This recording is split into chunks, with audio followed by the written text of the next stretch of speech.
हे student, आज की इस वीडियो में हम लोग क्लास 12th केमिस्ट्री के सबसे महत्वपूर्ण नियम को देखने वाले हैं। हमारा यहाँ पर नियम है कोलोराउस का नियम। ये नियम आपके बोर्ड एग्जाम के लिए बहुत ही इंपॉर्टेंट है। चलिए स्टार्ट करते हैं। तो सबसे पहले आप लोग स्टूडेंट यहाँ पर हेडिंग लगाएंगे कोलोराउस का नियम, और कोलोराउस के नियम में यहाँ पर आप लोग लिखेंगे कि इस नियम के अनुसार अनंत तनुता पर किसी विद्युत अपघट्य की मोलर चालकता उसके धनायनों व ऋणायनों की मोलर चालकताओं के योग के बराबर होती है। मतलब कि यहाँ पर बोला गया है कि अनंत तनुता पर किसी विद्युत अपघट्य की मोलर चालकता उसके धनायनों व ऋणायनों की मोलर चालकताओं के योग के बराबर होती है। इसे ही हम लोग क्या कहते हैं, कोलोराउस का नियम कहते हैं। तो यहाँ पर हमारा फार्मूला क्या है, लैम्डा अनंत यम बराबर यन प्लस लैम्डा अनंत यम प्लस यन माइनस लैम्डा अनंत यम। इसे ही कुल मिलाकर कोलोराउस का नियम कहते हैं।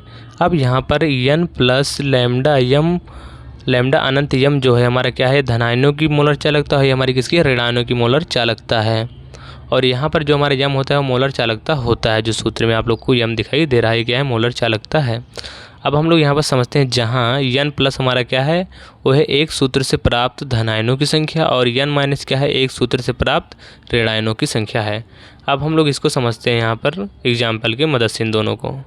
तो जैसे आप लोग यहाँ पर एग्जाम्पल देख रहे होंगे, NaCl हमारा यहाँ पर है। अब इसको हम लोग विभाजित करेंगे या तोड़ेंगे आयनों में, तो हमारा इस प्रकार टूट जाएगा Na प्लस और प्लस Cl माइनस, इस प्रकार हमारा टूट जाएगा। तो यहाँ पर जो हमारा N प्लस का मान हो जाएगा वो क्या हो जाएगा, तो उसको लिखते हैं। तो N प्लस का मान हमारा क्या हो जाएगा, 1 हो जाएगा। यहाँ पर जितने हमारे चार्ज होंगे वही हमारे N प्लस के मान होंगे, और N माइनस के मान कितने हो जाएंगे, 1 हो जाएंगे। जितने भी हमारे माइनस के मान होंगे वही हमारे किसके हो जाएंगे, N माइनस के मान हो जाएंगे। ठीक है। अब हम लोग देखते हैं यहाँ पर अनुप्रयोग।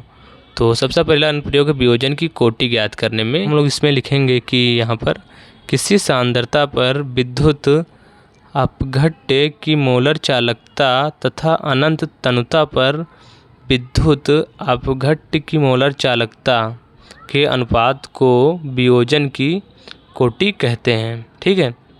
हम लोग यहाँ पर इसका फार्मूला देखते हैं। तो वियोजन की कोटि बराबर लैम्डा की पावर सी एम, हमारे यहाँ पर क्या होता है, लैम्डा की पावर सी एम होता है, बट्टे में लैम्डा अनंत और यम होता है। यही हमारा क्या होता है, वियोजन की कोटि का फार्मूला स्टूडेंट होता है यहाँ पर हमारा। और यम क्या होता है, मोलरता होता है। यही हमारा पूरा फार्मूला हो गया।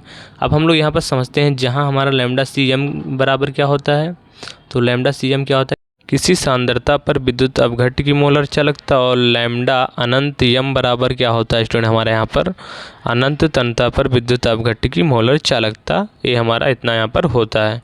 तो स्टूडेंट आप लोग यहाँ पर इसका भी स्क्रीनशॉट कर लीजिए, जो हमारा अनुप्रयोग है।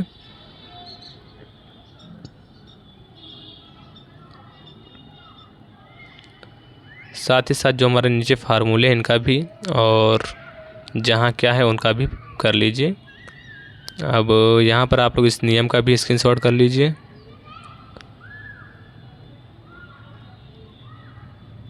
और यहाँ पर हमारे N प्लस और N माइनस, और जो हमारा जैसे है इसका भी।